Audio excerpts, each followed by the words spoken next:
formado parte del desarrollo de diversas plantas de detoxificación de cianuro, plantas de tratamiento de relaves y plantas de tratamiento de drenajes ácidos de mina.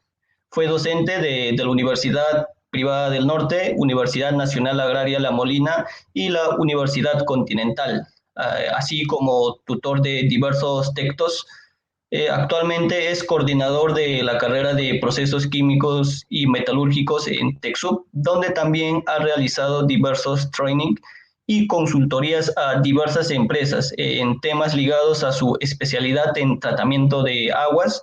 También trabaja como ingeniero de procesos en una conocida empresa dedicada al tratamiento de aguas y de efluentes industriales, dirigiendo proyectos desde la caracterización, pruebas a nivel de laboratorio, pilotajes, ingeniería básica y detalle para luego arrancar plantas de tratamiento, dirigiendo monitoreos y operaciones. Y bueno, en este espacio el ingeniero nos hablará sobre el tratamiento de aguas residuales, una visión global. Bienvenido, ingeniero, buenas tardes. Buenas tardes, ¿qué tal? Muy buenas tardes con todos los que nos escuchan. Es para mí un honor y sentirme muy contento, pues, del día de hoy poder compartir con ustedes esta charla, ¿no? De tratamiento de aguas, una visión global. Entonces, no sé si ya puedo compartir el material para iniciar la ponencia. Sí, adelante, ingeniero. Gracias.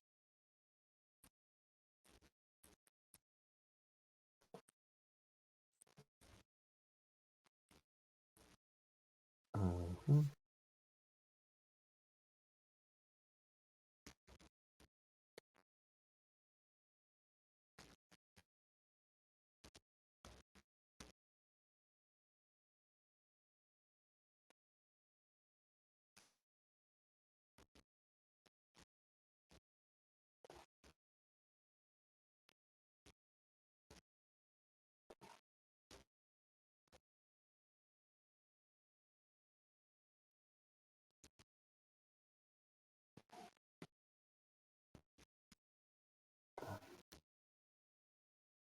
Este creo que no es. Entonces, ¿se está viendo la pantalla? ¿Sí? ¿Se cubrió la compartición? A ver, ¿me avisan? Sí, sí se ve, ingeniero. Listo, muy bien. Entonces vamos a comenzar. Pero, ¿ya no aparezco yo o sí estoy apareciendo? ¿Me confirman, por favor?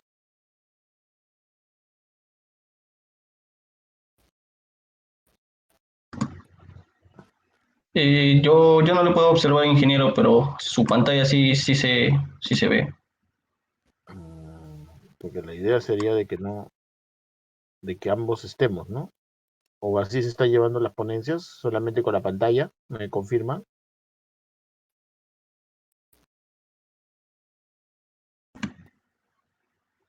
No sabría decirte, ingeniero. Bueno, cuando comparto, dejo de salir en la pantalla. Supongo que así es. Ahora sí creo, ¿no? Claro, ahora sí se le ve. Pero ¿se ve mi ponencia? No. No, ahora no. Ah, ya, entonces tendría que ser así.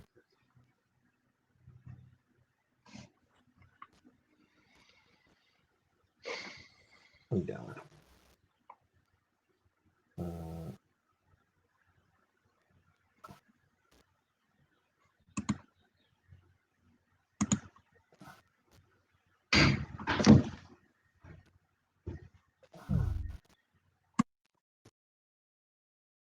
¿ahora sí se ve? Sí, ingeniero, sí se ve. Listo. Muy bien. Vamos a comenzar justamente viendo la ponencia Una visión global del tratamiento de aguas residuales.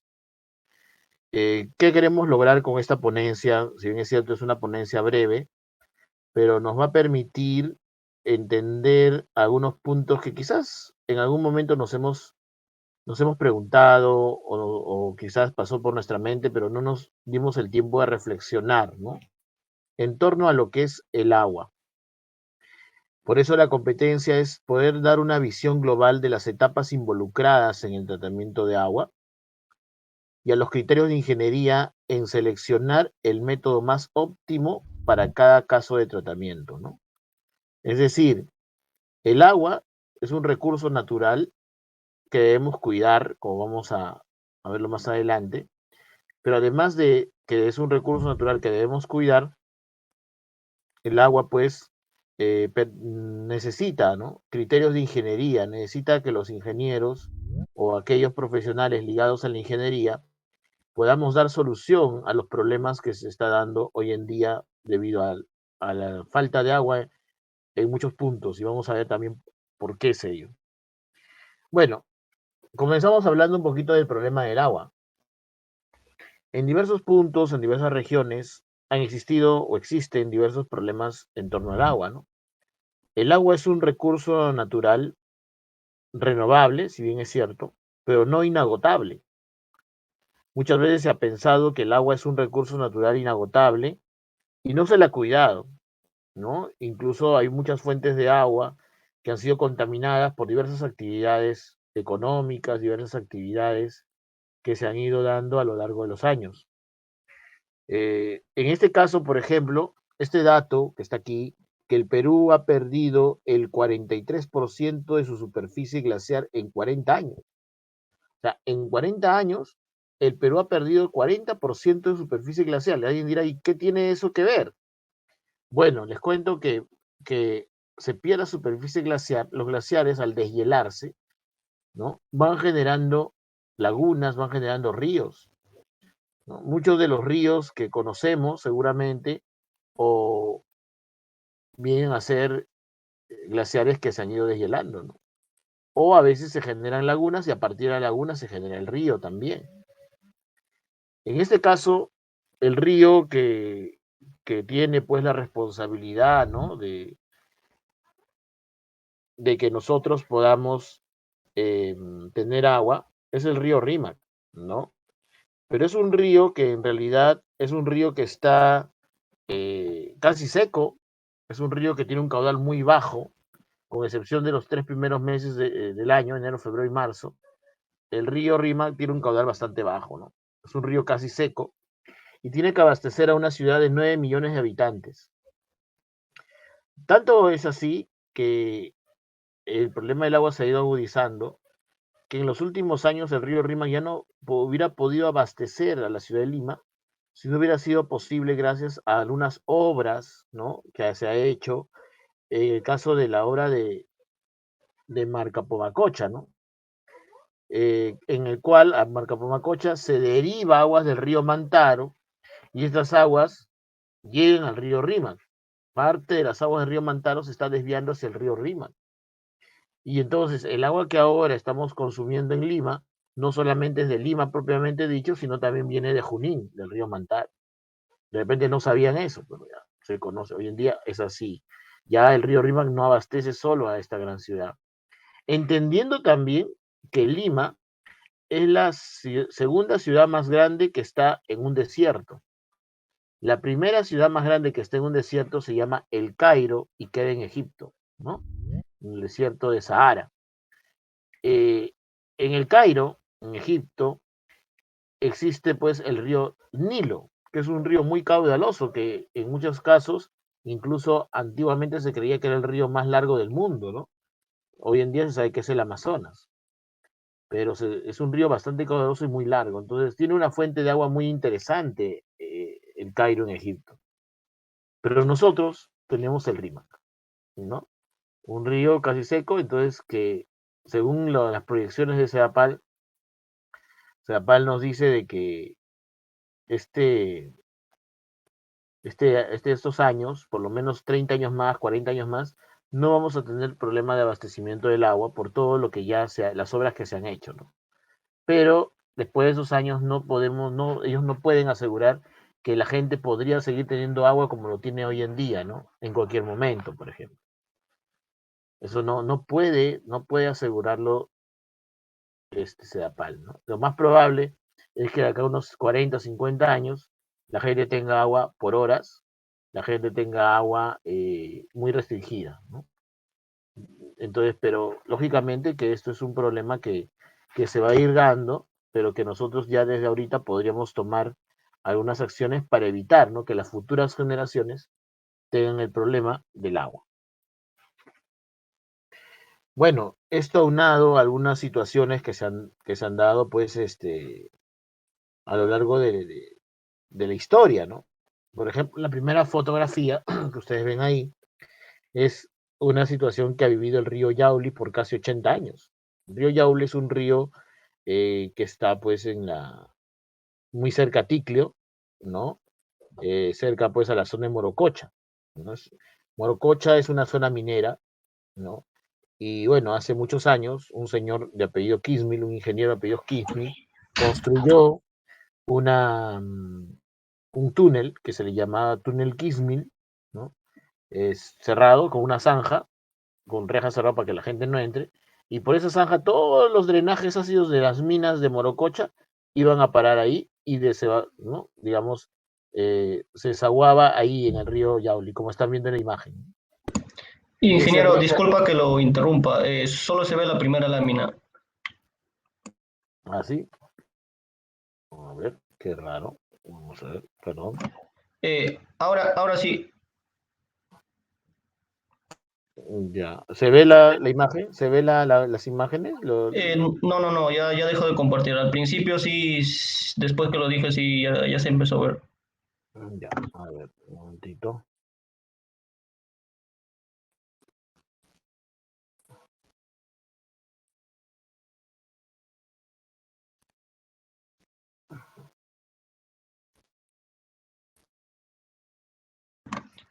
Ahora sí se Ahora, ve la imagen. Sí, ahora sí se observa, ingeniero. y ahí si cambio, está la otra imagen anterior. Sí, sí, ingeniero. Listo, muchas gracias por avisar. Bien, entonces, como le decía, en la primera imagen se ve cómo los drenajes ácidos de las minas de Morococha iban hacia el río Yauli, ¿no? Y este río se ha ido contaminando. En ese río ya no hay peces, ya no hay recursos hidrobiológicos, ya no hay ni siquiera renacuajos, ¿no? El nivel de acidez, el nivel de contaminación con metales pesados, prácticamente ha hecho de este río un río inviable. Lamentablemente, hoy en día ya no solamente es este punto de contaminación, sino hay otros puntos.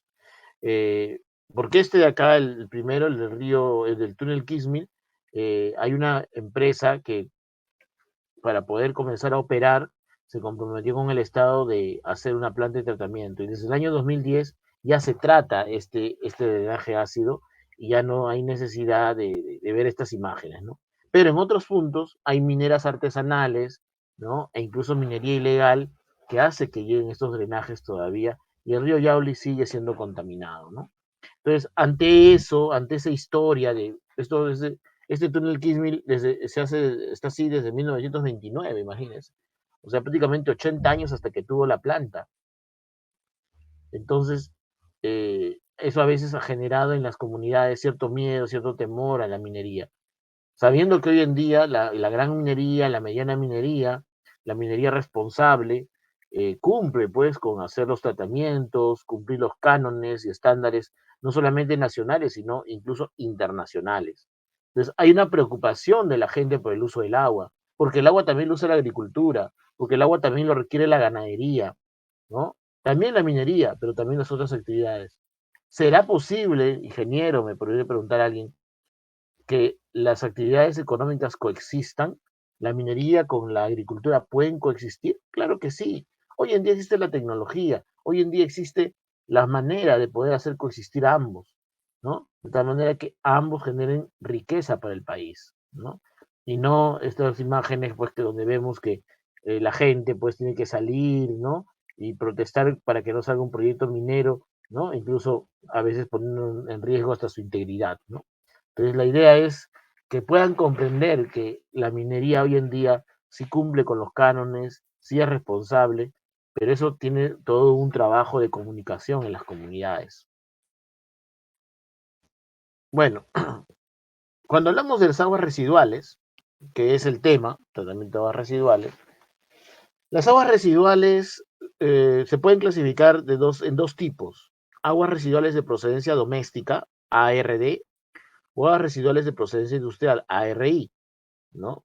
Dependiendo de dónde, ¿no? Las aguas de procedencia doméstica son todas aquellas aguas que nosotros usamos en las casas, usamos en las instituciones, y que contaminamos, ¿no? Por los servicios higiénicos, el lavado de ropa, el lavado de las vajillas, ¿no? El aseo mismo, ¿no? Entonces, todo eso son aguas residuales domésticas. Y el agua residual de procedencia industrial es aquella agua, pues, que ha sido contaminada porque se ha utilizado en algún proceso de la industria, ya sea industria textil, industria minero-metalúrgica, industria de lácteos, industria pesquera, etcétera, todos los rubros que hay dentro de la industria. Y ante ello hay lo que se llama el ciclo urbano del agua, que es diferente al ciclo natural, ¿no? El ciclo natural nos enseñaron desde que estábamos en el colegio, ¿no? El agua de los mares, de los ríos se evapora, ¿no? Genera las nubes, genera la humedad en el aire, y esa agua que está como vapor luego condensa y cae precipitando como las lluvias, ¿no? Eso es el ciclo del agua, el ciclo natural del agua. Algunos le llaman también el ciclo hidrológico, ¿no? Pero este ciclo del que les voy a hablar es el ciclo urbano del agua. Es justamente cuando el agua va a ser usada por el ser humano, ¿no? Entonces, aquí, por ejemplo, tenemos nosotros la captación del agua, ¿no? Hay una parte que dice la captación. Esa captación luego pasa a la potabilización, es decir, tratar el agua para que tenga condiciones para que el ser humano pueda usar esa agua. Luego pasa a ser usada, a ser distribuida, a un almacenamiento, llega a las casas, a las industrias, etcétera. Pero luego esa agua tiene que va al alcantarillado, pero al llegar al alcantarillado no lo mandamos de frente hacia el río, porque sería un crimen, ¿no? Un crimen ambiental. Lo que se hace es tratar el agua, ¿no? Remover los contaminantes de tal manera que el agua vaya en la mejor manera hacia el río o lago, ¿no? Esa es la idea, o sea que si la vas a devolver al agua, al río, al lago, devuélvelo en buenas condiciones, que ese río no se contamine por lo que estás virtiendo. O también hay otros que optan no por devolverle al río, sino por darle un uso, ¿no? Ya sea en el mismo proceso o ya sea una reutilización de tipo usar para regar las áreas verdes, ¿no? O los campos que levantan demasiado polvo que hay en algunas zonas también. Entonces, aquí estamos viendo, este es el ciclo urbano del agua y así se cierra, ¿no? Se obtiene el agua del río y se devuelve el agua al río, ¿no? De tal manera que se cumpla con las normativas vigentes y de esa manera poder conservar el agua pues adecuadamente. Bueno, dentro del consumo de aguas residuales, dentro del consumo de agua y las aguas residuales, por ejemplo, acá estamos viendo personas que están usando el agua, ¿no? Una señora y una niñita.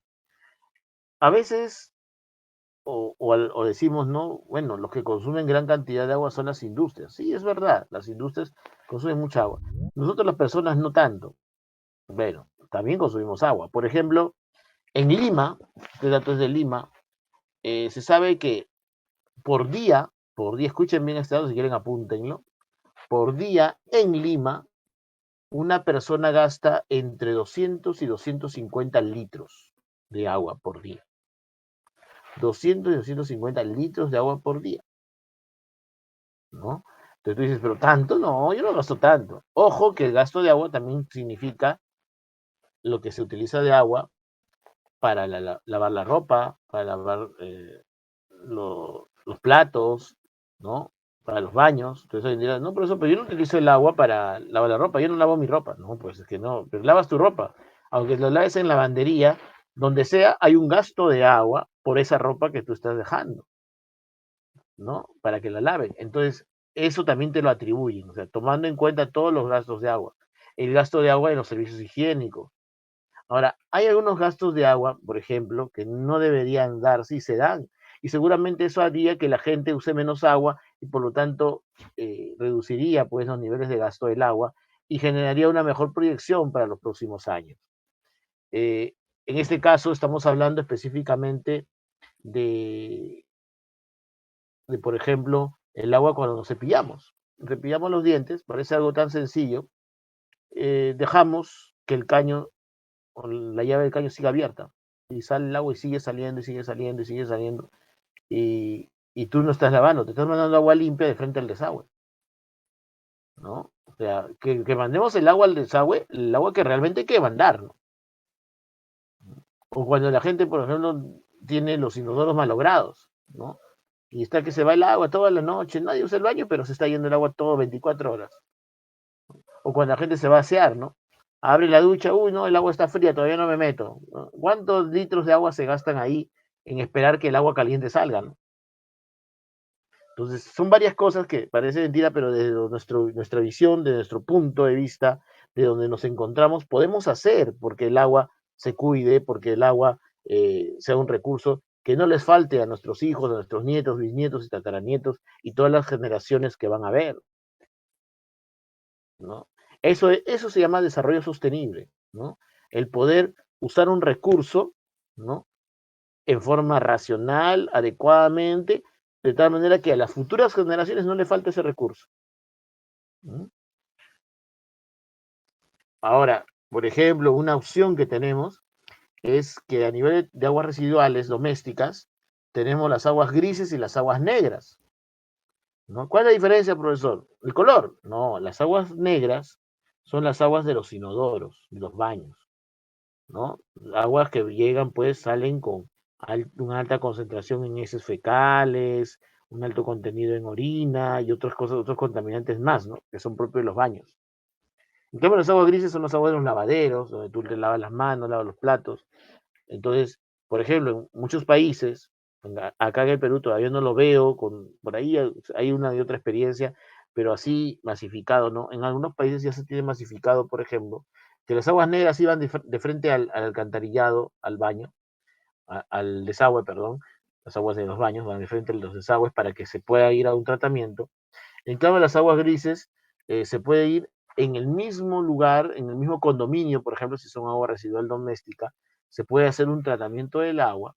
Hay, hay plantitas de tratamiento para condominios, en España, por ejemplo, pequeñas, donde el agua se trata y puede servir para riego de las áreas verdes del condominio, ¿no? O sea, el agua gris no tiene toda la carga contaminante que tienen las aguas negras. Entonces eso nos va a permitir, ¿no? De que esta agua podríamos darle otro uso, ¿no? O tratarla para que sirva para riego, por ejemplo. Ahora, las aguas residuales domésticas o estas que estaban en las imágenes, que son las aguas residuales de procedencia industrial, ¿pueden ir directo al río o al mar? Lógicamente que no. Hace muchos años, ¿no? Hemos visto que sí, ¿no? La última experiencia, estamos hablando del túnel Kitzmühl, por ejemplo, ¿no? Que estamos viendo ahí también la imagen, ese drenaje hacia mina de un color medio marrón anaranjado, que está llegando al agua del río, miren cómo se ve diferente, ¿no? Las tonalidades del agua del río y la línea contaminante. Igual al costado derecho tenemos una imagen del agua de bombeo de pesca, ¿no? Que hace años, o sea, esto ya no se hace hoy en día, pero hace años se mandaba directamente al mar. El agua de bombeo de pesca es cuando llega la embarcación con pescado. Normalmente las plantas de harina y aceite de pescado están cerca al mar, ¿no? Cerca al muelle. Entonces lo que se hace es unas tuberías que conectan a la embarcación con la planta, digamos, de fabricación de harina y aceite de pescado. Entonces ahí para poder hacer que lleguen los pescados, hay un tubo de gran diámetro donde se utilizan unas bombas, ¿no? Pero para que la bomba pueda impulsar tiene que ser líquido. Pero entonces, ¿qué pasa? El pescado se mezcla con agua de mar en una proporción de 50% agua de mar, 50% pescado.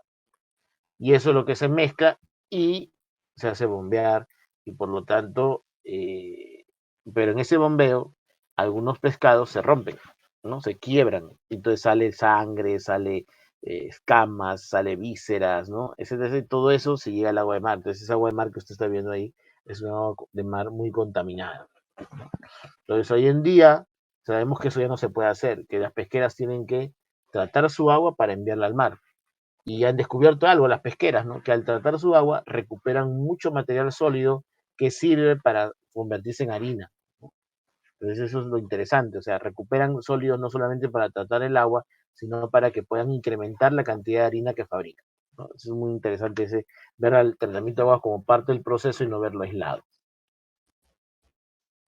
Bueno, y si hay una generación de un efluente, ese efluente, por ejemplo, que vemos en la imagen, probablemente es un efluente textil, ¿no? Por la coloración que tiene, colorantes, que está llegando, pues, en este caso, al río, ¿no?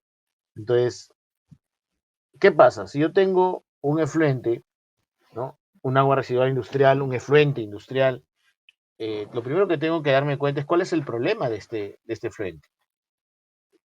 Y para eso tengo que hacer análisis químicos. Tengo que hacer pruebas de ese efluente para saber cuánto de sólidos tiene, cuántos sólidos suspendidos, cuántos sólidos disueltos, cuánto de turbidez, cuánto de materia orgánica, DBO, DQO. Hay muchos parámetros. Entonces, cuando se le ubique cuáles son sus parámetros, luego se le compara con las normas. A ver, ¿esto está por encima de lo que la norma indica, sí o no? Si está por encima, está incumpliendo. La norma normalmente nos da límites máximos permisibles y no hay que superar ello, ¿no? Entonces, ante ese problema tenemos que plantearle una solución, o sea, hacer un tratamiento, posibles soluciones, ¿no? Y esas posibles soluciones generalmente aparecen o inician cuando se hacen algunas pruebas a escala de laboratorio, pero pruebas de tratamiento. Es decir, el efluente que está ahí le voy a someter a un tratamiento a escala de laboratorio y ver si resulta o no. Y a partir de ahí poder plantear que para tratar esa agua residual tengo estas opciones, A, B, C, D, E. Digamos que tengo 5 opciones por poner algo, ¿no? Luego, ver no solamente en esas 5 opciones que funcionen, sino que sean económicamente atractivas, ¿no? O sea, vamos a ver cuánto cuesta el metro cúbico de agua tratar bajo esos lineamientos, ¿no?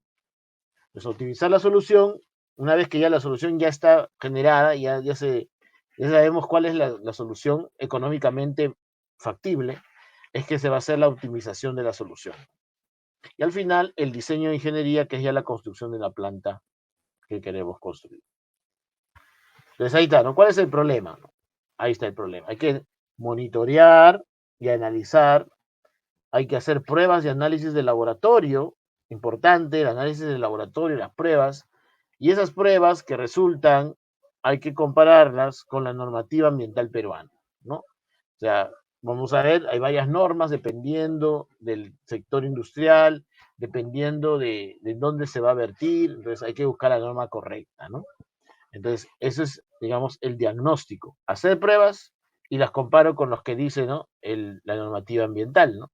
Es como, por ejemplo, yo voy a vertir agua cianurada de una minera de oro y plata en una concentración, el cianuro de 0,8, ¿no? Miligramos, ¿no? O 0,6, ¿no? 0,6 miligramos por litro. Y lo máximo que dice el LMP, lo máximo es 1. Pero si yo estoy poniendo 0,6, sí, está bien, porque estoy por debajo de lo que la norma exige.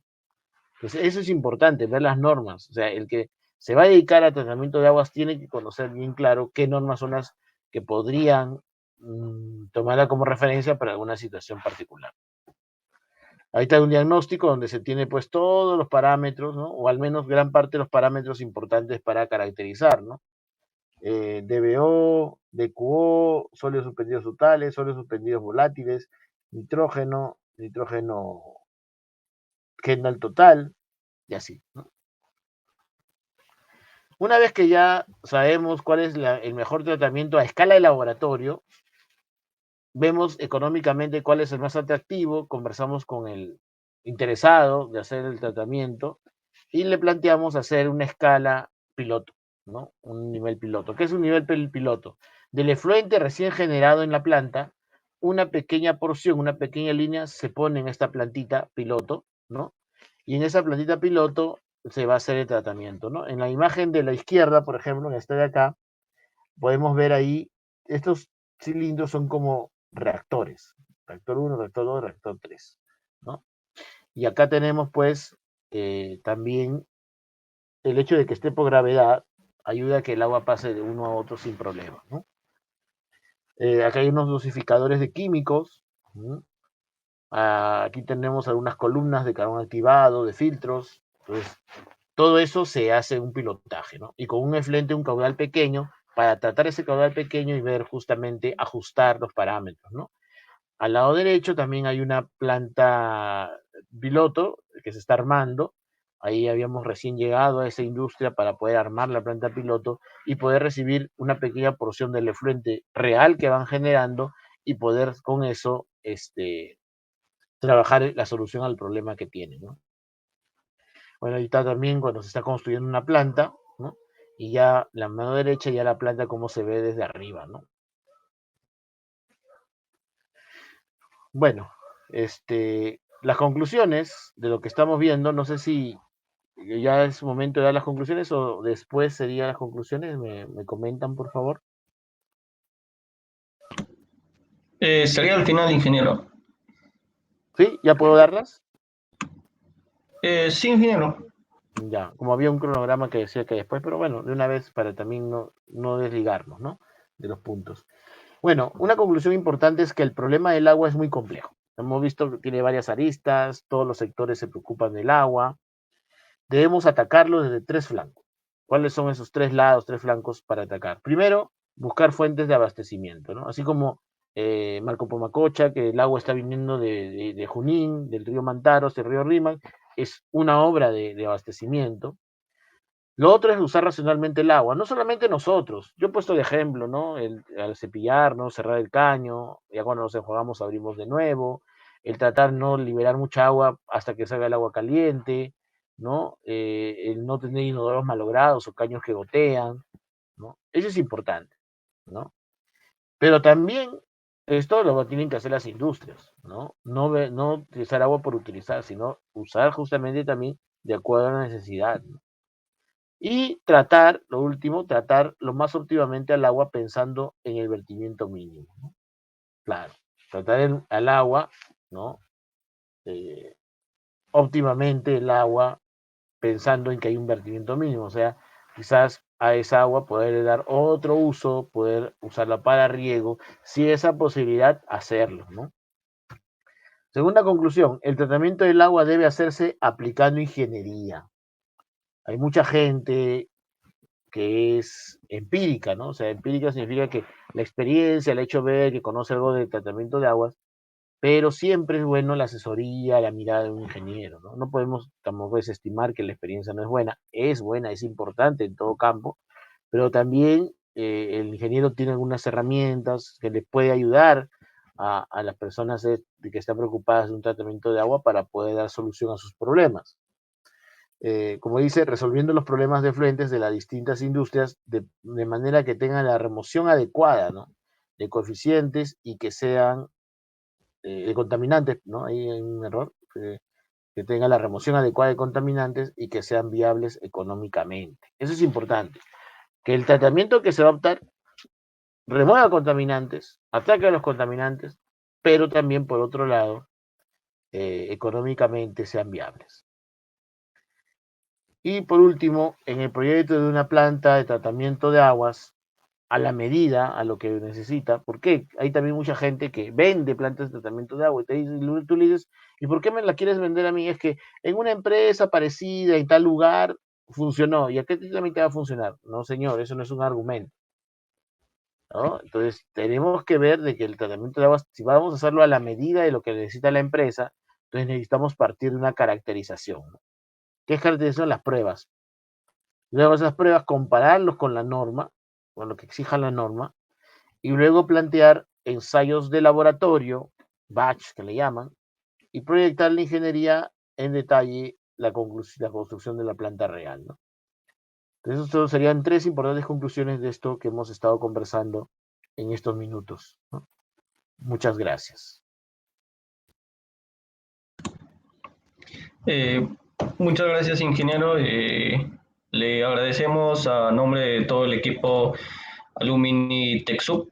Gracias por su aporte y esperemos tenerle en otra oportunidad. No hay preguntas, no hay ninguna duda. Por parte de los presentes, ¿alguna pregunta o alguna consulta que desean hacerle al ingeniero?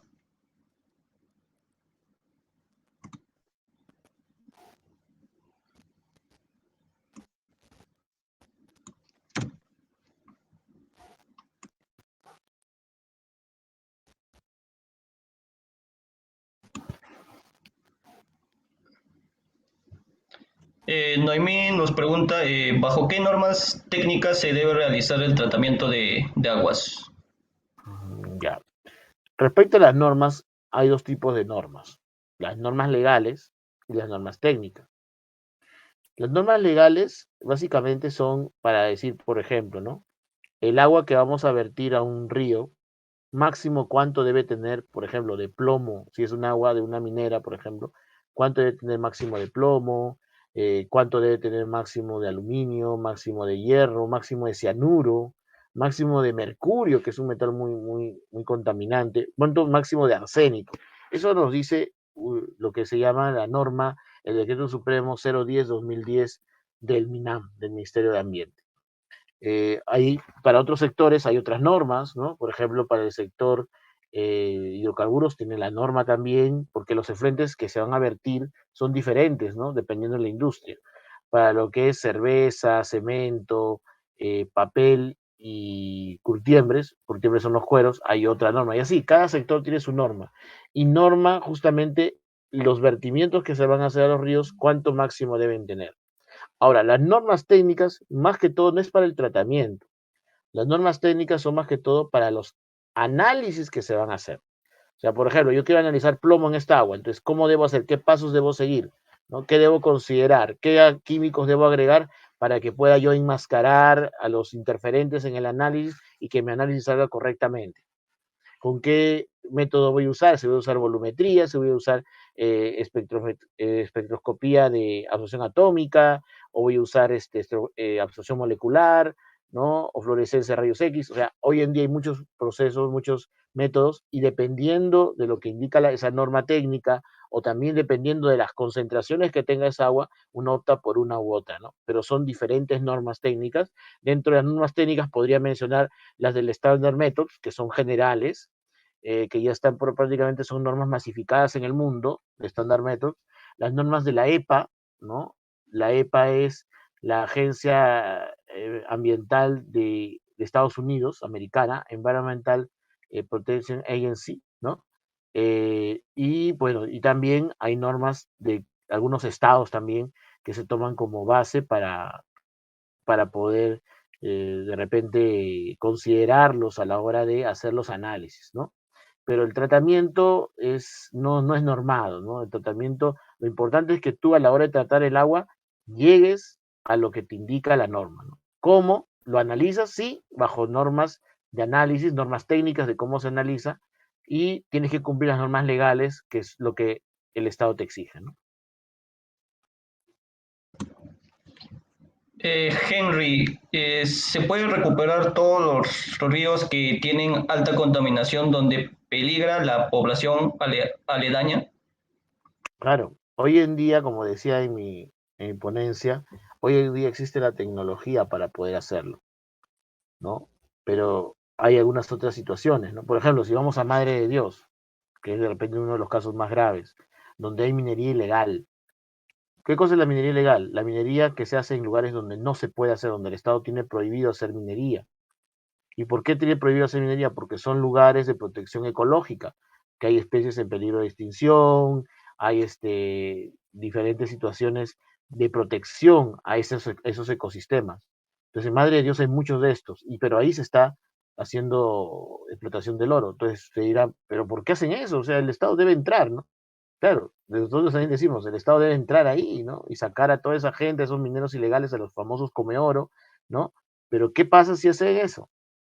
Toda esa gente que vive de ese recurso, de que vive de esa minería ilegal, porque la minería ilegal tiene gente a la que le paga y que vive de eso, ¿dónde se iría a trabajar? El problema social que generaría.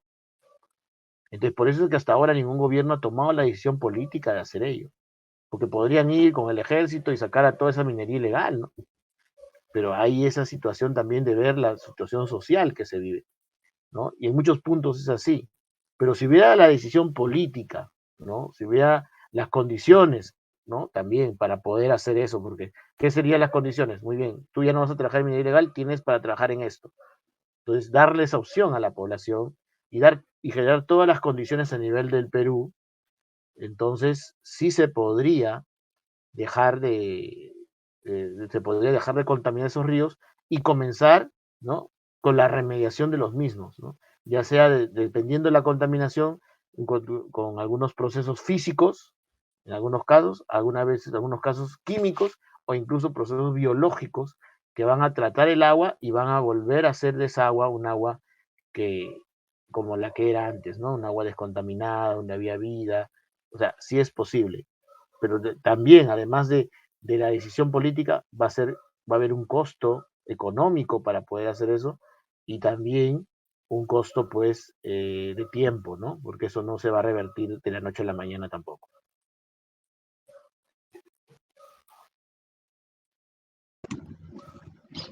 ¿Alguna pregunta más por parte de ustedes, por favor? Eh, la siguiente pregunta, Noemí, que nos hace es, en Lima hay varios distritos sin agua. ¿Se podría construir bancos de agua, reservorios, tanques de agua o qué sería recomendable? Quizás podríamos copiar los modelos de España.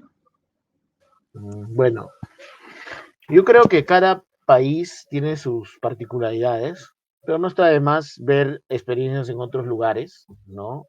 Bueno, en Europa pues también nos llevan años, no tanto de ventaja cognitiva porque hoy día la tecnología pueden adquirir, podemos acceder todos, pero sí quizás en cuanto a la concientización ambiental, ¿no? El europeo es muy consciente de que el ambiente tiene que ser cuidado. Acá nos falta esa conciencia ambiental, para comenzar. Y bueno, pero en cuanto al agua, el agua, para poder acceder al agua, primero que hay un déficit en infraestructura. O sea, ¿a qué nos referimos con eso? No todos los lugares de Lima tienen ahorita pues cañerías, instalaciones de agua, como para decir, ya, construyo más reservorios, pero construir más reservorios y no habiendo las instalaciones de agua, al final eso no soluciona el problema. La solución del problema es construir redes, ¿no? De agua hasta el último rincón de Lima, ¿no? Llegar a hacer esas obras que necesita la población. Hay mucha gente que vive en lugares eh, pobres, lugares donde no hay agua, y lo peor de todo que el agua ellos tienen que comprarla de camiones cisterna, que quién sabe cómo han hecho ese tratamiento, de dónde sacan esa agua, pero les venden esa agua y a precios muy costosos, ¿no? O sea, de lo que normalmente a una persona le puede costar, no sé, 10 céntimos de sol el metro cúbico de agua, a ellos les cuesta 20 veces más, 10 veces más, porque tienen que pagarle, entre comillas, lo que llamamos el aguatero, ¿no? A la cisterna, que pueda abastecer de agua a esa zona. Entonces, no queda en uno solamente hacer reservorios. Seguramente si es que se masifica más, podríamos también necesitar dentro de esa infraestructura de reservorios, pero también además de los reservorios se requiere pues principalmente las cañerías, las redes de distribución de agua y por qué no, algunos puntos de nuevas plantas de tratamiento de agua para potabilización, ¿no? Porque en Lima tenemos prácticamente la Tarjea nada más, ¿no? Y muchos lugares tienen agua de pozo, que es el agua subterránea que también abastece a algunos puntos. Y en el sur de Lima, de repente no sabían esto, pero en los distritos del sur, de las playas del sur, por ejemplo, ya se tiene plantas de tratamiento de agua potable, pero que surge de agua del mar. O sea, el agua del mar se le vuelve agua potable con la famosa tecnología de la ósmosis inversa, ¿no? Ya se está haciendo ya en San Bartolo, en Pucusana, en toda esa zona del sur, donde tenían problemas de agua, ahora ya pueden contar con el agua, pero a partir, ¿no? De agua de mar, que es un proceso diferente al que hace la Tarjea a partir del agua del río Rímac, ¿no? Uh-huh. Para el consumo doméstico, por ejemplo, de un pueblo, antes de extraer el agua de un lago o río y llevarla a la población, ¿debería realizarse tratamiento de agua y qué tipo de tratamiento se debe realizar? Uh-huh. Claro, todo va a depender de cómo está el río, ¿no? Hay lugares en el Perú que seguramente ustedes pueden revisar, y bueno, en mi caso conozco varios lugares, donde el agua de río tiene una caracterización, tiene unas cualidades muy interesantes, una calidad excelente. Entonces solamente requiere una pequeña, digamos, una filtración y luego de la filtración, desinfección con cloro, por si es que hubiera algún microbio, alguna que puede causar enfermedad, ¿no? Sobre todo bacterias. Entonces, se hace solo eso y el agua ya cumple con los cánones de agua para consumo humano. Entonces, hay lugares en el Perú donde solamente se potabiliza desinfectando con cloro. Entonces, no vayan a pensar que, uy, yo vengo de un lugar o yo vivo en una población, o yo he vivido en una población donde el agua no se trataba más que era un tanque donde llegaba el agua, por ahí que se filtraba y se agregaba cloro y esa agua iba a la población. Si están haciendo eso es porque esa agua del río tiene una excelente condición para hacerlo. Si no tuviera esa condición tan buena, tiene que sí tener una planta de tratamiento. En el río Rímac no podemos hacer eso, porque tiene mucha contaminación. Entonces tiene que pasar por una planta especial de tratamiento de agua, de tratamiento de agua potable. En este caso, lo que hacen en la Tarjea, que es una planta de tratamiento avanzado, porque hay plantas de tratamiento convencional. O sea, digamos que a nivel legal hay tres niveles, ¿no? Tenemos las plantas que solamente, entre comillas, plantas, ¿no? Donde es que prácticamente solo se filtra y se dosifica de cloro para matar microbios. Y generalmente se lleva a una parte alta del pueblo para que de ahí baje por gravedad, ¿no? Ese es un tipo de tratamiento de potabilización del agua. El segundo son plantas convencionales, donde tienes pues un desarenador, tienes ahí un coagulador donde haces coagulación, floculación, tienes un sedimentador, una filtración y terminas con la desinfección con cloro. Y esa agua ya está lista para poder ser consumida por el ser humano. Y tienes el último, que son plantas ya mucho más avanzadas, como la Tarjea, que tiene una etapa de precloración, ¿no? O algunas otras plantas que a veces tienen pues la absorción con carbón activado, intercambio iónico, para mejorar aún más la calidad del agua, ¿no? Entonces esos son los tres niveles.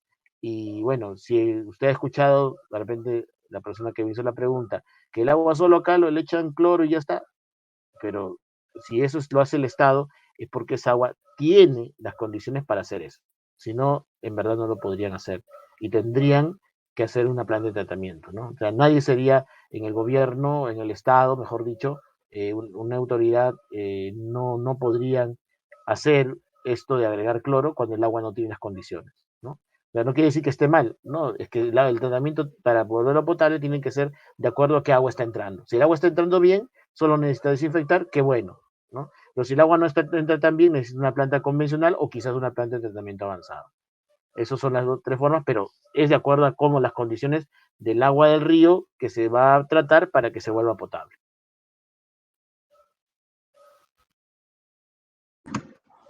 ¿Alguna otra pregunta?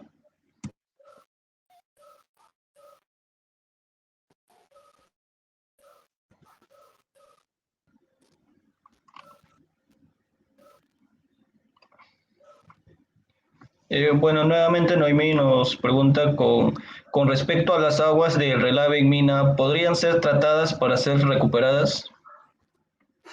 Claro que sí, ¿no? No solamente podrían, sino que muchas mineras lo hacen, ¿no? Muchas mineras tratan sus aguas y esas aguas lo utilizan, por ejemplo, para regar áreas verdes, lo utilizan para regar caminos, porque en las mineras muchos de los caminos levantan mucho polvo, entonces al estar regados ya no levantan polvo, o incluso lo utilizan para poder volver a usarlo en el proceso, ¿no? Entonces sí se hace eso y todo depende de la tecnología de tratamiento que se va a usar y de lo que se quiere lograr, ¿no? Incluso no solo eso es en mineras, ¿no? En otro tipo de industrias, por ejemplo, cuando se tratan las aguas, se utilizan, por ejemplo, después para los baños, ¿no? Porque los baños no necesitan un agua que esté apta para beber, ¿no? Simplemente para que pase, digamos, el excremento de la gente. Entonces simplemente requiere agua de un tipo que no es muy especializada, entonces se puede tratar el agua. Ahora, tratar el agua no significa que la vamos a dejar en contaminación cero, sino que se le va a llevar una contaminación tal que cuando vaya al río, ¿no? No genere problemas a los ecosistemas. Es imposible, digamos, hacer que el agua vaya, digamos, a contaminación cero. ¿En qué sentido imposible? Económico, ¿no? O sea, técnicas existen, sí, pero nadie va a hacer porque agua destilada, pues al río no le va a enviar, ¿no? Entonces, la idea, y de acuerdo a los balances que los expertos en hidrología han hecho, el agua tiene que ir, bueno, sí va con los contaminantes, pero con una concentración muy pequeña que no altere los ecosistemas ni la vida en el lugar, ¿no?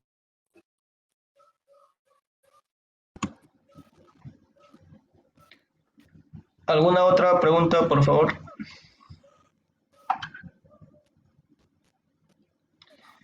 Bueno, ingeniero, yo tengo una consulta, ¿no? Con respecto a la del agua del mar que lo convierten en agua potable. ¿Por cuántas fases pasa? ¿Pasa por las mismas fases que las aguas grises? No. Cuando el agua de... Supongo que tu pregunta es si a las aguas, por ejemplo, del mar para potabilizar, le hacen lo mismo que al agua de río. No, son dos procesos diferentes. Una de las razones es, por ejemplo, la concentración de sal que tiene el agua de mar, ¿no? El agua de mar tiene una concentración de sal bastante alta. Entonces, lo que tiene que hacer es este, quitarle las sales, ¿no? Entonces, para tratar de quitar las sales se usa un proceso que se llama ósmosis inversa y se hace pasar por diversas etapas de ósmosis inversa, ¿no? O sea, es una cadena de ósmosis inversa, por lo menos lo que se llaman, ¿cuántas etapas de ósmosis? Por lo menos 3, 4 o 5 etapas de ósmosis inversa para que el agua pueda. Pero antes de que el agua llegue a la ósmosis inversa, llega a la ósmosis inversa agua y sal nada más. Antes de eso, ha tenido que separarse, por ejemplo, los restos de arena, incluso algunos animalitos pequeñitos que hay en el agua de mar que pueden haber llegado, haber sido captados, porque la cantidad de agua de mar que capta es enorme para poder potabilizar, ¿no? Entonces, todo eso se separa con otros sistemas, por ejemplo, un sistema de rejas para no dejar pasar algunos animales o cuerpos grandes, rocas, qué sé yo, que pueda entrar con el agua. Se hace lo que es sedimentación, coagulación, floculación, sedimentación, filtración, ¿no? Se hace, y luego el agua ya, inclusive algunos antes de la osmosis inversa, a veces se le somete a ultrafiltración, ¿no? Entonces, y es otro proceso diferente. En cambio, en el caso del agua de río, lo que principalmente nos preocupa, primero que no hay arenas, sí, pero no tanto como el agua de mar, pero sí hay arenas que hay que quitar, hay que coagular, hay que flocular, es agua de río. Luego hay que sedimentar, ¿no? Filtrar, ¿no? Pero no nos preocupa las sales, porque el agua de río no tiene tanta sal, ¿no? Como el agua de mar. Entonces el proceso es diferente, ¿no? En la parte de los sólidos sí puede parecerse un poquito, aunque en el agua de mar también tiene más arenas, más sólidos, tiene más fitoplancton, zooplancton, ¿no? Pero sobre todo la diferencia es en la separación de la sal, donde se usan una especie de, podemos decir, de filtros, de nanofiltros, que son tamaños de poros muy pequeños, menor a un nanómetro, donde el agua pasa y las sales se quedan.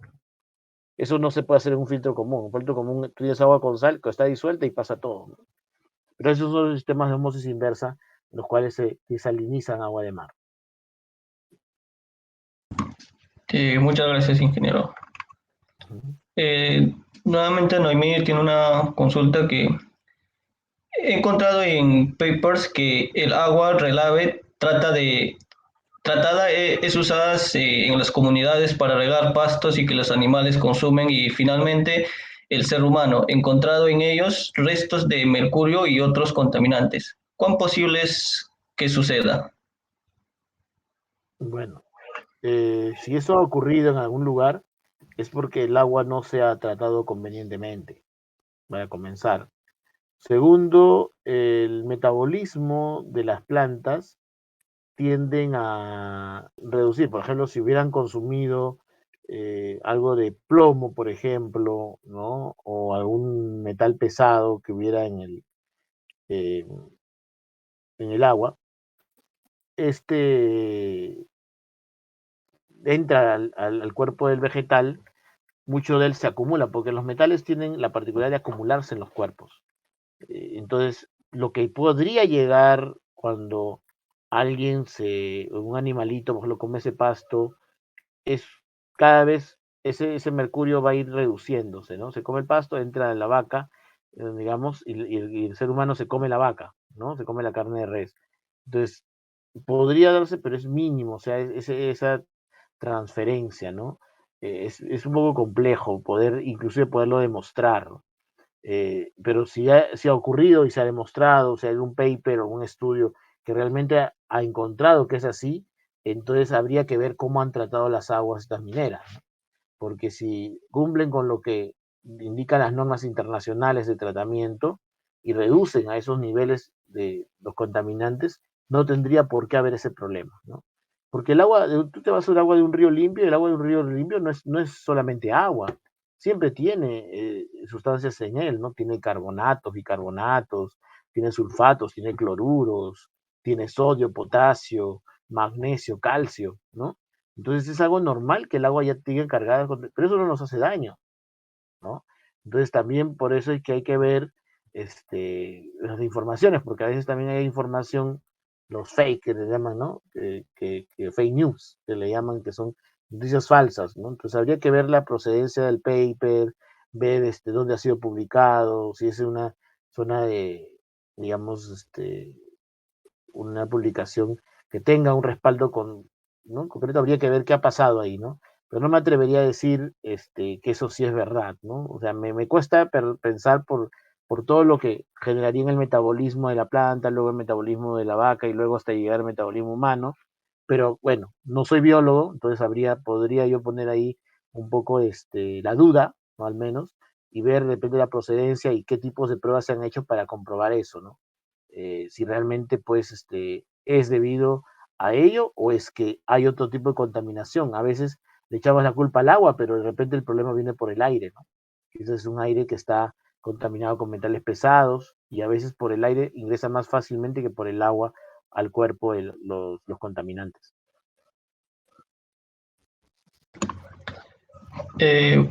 Muchas gracias, ingeniero, por este espacio que nos brindó, por la charla.